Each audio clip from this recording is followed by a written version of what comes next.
নমস্কার। খাসির মাংস বা মটন আপনারা সকলেই রান্না করতে জানেন, কিন্তু সাবেকিয়ানায় মায়ের হাতের আসল রেসিপির যে স্বাদ গন্ধ তা অতুলনীয়। আজকের মায়ের হাতের সেই রেসিপিটি আপনাদের কাছে আমি তুলে ধরব। তাহলে চলুন আজকের এই রেসিপিটি আপনাদের সঙ্গে শেয়ার করে নিই। এখানে আমি 1 কিলো মটন নিয়েছি। ভালো করে ধুয়ে আমি এটাকে জল ঝরিয়ে নিয়েছি। এবারে মটনটাকে আমাদের ম্যারিনেট করতে হবে। এখানে আমি প্রথমেই মটনের মধ্যে আমি 2 চামচ রসুন বাটা দেব, 2 চামচ আদা বাটা দেব, আর এখানে আমি 200 গ্রাম ফ্যাটানো টক দই দিয়ে দেব, আর কিছুটা সর্ষের তেল দিয়ে এবার খুব ভালো করে এই সমস্ত উপকরণ আমাদের একসঙ্গে মেখে নিতে হবে।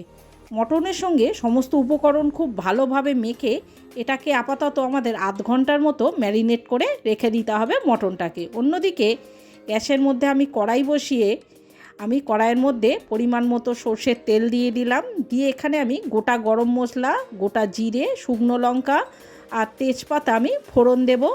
দিয়ে এখানে 1 চামচের মতো আমি চিনি দিয়ে দেব। ফোড়নটা যখনই ভাজা হয়ে যাবে তখনই এখানে আমি 500 গ্রামের মতো পেঁয়াজ কুচিয়ে এর মধ্যে দিয়ে দিয়েছি। কুচানো পেঁয়াজটা দিয়ে এবার খুব ভালো করে আমাদের পেঁয়াজটাকে ভাজতে হবে। পেঁয়াজটা সমানে নাড়াচাড়া করতে করতে যখনই দেখবেন পেঁয়াজের কালার চেঞ্জ হয়ে গেছে আর পেঁয়াজটা ঠিক এরকম ভাজা ভাজা হয়ে গেছে, লাল হয়ে গেছে, তখনই এখানে আমি সেই আগে থেকে ম্যারিনেট করা মটনটা এর মধ্যে আমি ঢেলে দেব।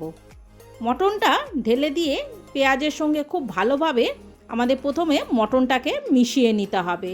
1 মিনিট খুব ভালোভাবে নাড়াচাড়া করে নিয়ে এর মধ্যে এবারে এক এক করে এখানে আমি 2টো বড় সাইজের টমেটো পেস্ট করে দিয়ে দিয়েছি।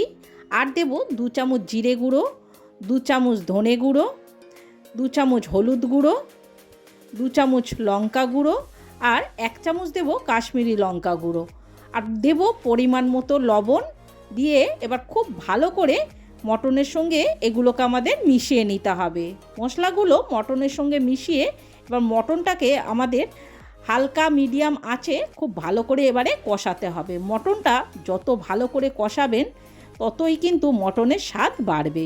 আর মটনটা আমাদের হাই ফ্লেমে না দিয়ে এই সময় আমি একদম হালকা মিডিয়াম আঁচে আমি কষাবো। যত মটনটা হালকা মিডিয়াম আঁচে কষাবেন ততই দেখবেন মটনের স্বাদ দ্বিগুণ বাড়বে। বন্ধুরা, আপনাদের যদি আমার এই রেসিপিটি ভালো লেগে থাকে তাহলে অবশ্যই আমার চ্যানেলটি সাবস্ক্রাইব করে একটা লাইক, কমেন্ট আর শেয়ার করে দিয়ে আমার পাশে থাকার অনুরোধ রইল। হালকা মিডিয়াম আঁচে যত সময় ধরে মটনটা কষাবেন ততই দেখবেন মটনের কালার আস্তে আস্তে চেঞ্জ হতে থাকছে। দেখুন মটন থেকে আস্তে আস্তে তেল বেরোতে শুরু করে দিয়েছে, আর মটনের কালারও আগের থেকে অনেকটাই চেঞ্জ হয়ে গেছে। দেখতে পাচ্ছেন আগে থেকে অনেকটাই এর কালার চেঞ্জ হয়ে গেছে মটনের। আমাদের মটন প্রায় কষানো হয়ে গেছে। এবারে এখানে আমি আগে থেকেই কিছুটা জল গরম করতে বসিয়ে দিয়েছিলাম। এখানে সেই গরম জলটাই আমি ঢেলে দেব। কিছুটা গরম জল দিয়ে খুব ভালো করে সব কিছু খুব ভালো করে একসঙ্গে আমাদের মেশানো হয়ে গেলে এখানে আমি ঢাকা দিয়ে হালকা আঁচে মটনটাকে আমি সেদ্ধ করব, যতক্ষণ না মটনটা নরম হয়। মটনটা যতক্ষণ ওখানে রেডি হবে ততক্ষণ অন্যদিকে আমি গ্যাসের মধ্যে একটা কড়াই বসিয়ে তার মধ্যে পরিমাণ মতো কিছুটা সর্ষের তেল দিয়ে দিলাম। দিয়ে আগে থেকে আমি ডুমো করে রাখা কিছু আলু এর মধ্যে আমি দিয়ে দেব। দিয়ে আলুগুলোকে আমাদের খুব ভালো করে ভাজতে হবে। প্রায় 80% মতো আলুগুলোকে আমাদের ভেজে নিতে হবে। আলুগুলো দেখুন যখন এরকম ভাজা হয়ে যাবে তখনই আলুগুলোকে আমি তুলে নেব। আলুগুলো সমস্ত আলু তোলা হয়ে গেলে অন্যদিকে ততক্ষণে আমাদের দেখুন মটনটা অনেকটাই সেদ্ধ হয়ে গেছে, অনেকটাই নরম হয়ে এসেছে। এবারে আমি এর মধ্যে আলুগুলোকে ঢেলে দেব। দিয়ে আরও কিছুক্ষণ আমাদের মটনটাকে সিদ্ধ করতে হবে, যতক্ষণ না মটনটা আরও কিছুটা নরম হচ্ছে আর আলুগুলোও সেদ্ধ হয়ে যাচ্ছে একদম। প্রায় আরও 20 মিনিট পর আমি ঢাকা খুলে ভালো করে নেড়েচেড়ে দেব। দেখতেই পাচ্ছেন আমাদের মটন একদম রেডি হয়ে গেছে। আলু আর মটন দুটোই কিন্তু এখানে নরম হয়ে গেছে সিদ্ধ হয়ে। এবারে আমি কিছুটা গরম মশলা ছড়িয়ে দিয়ে খুব ভালোভাবে মটনের সঙ্গে মিশিয়ে দেব।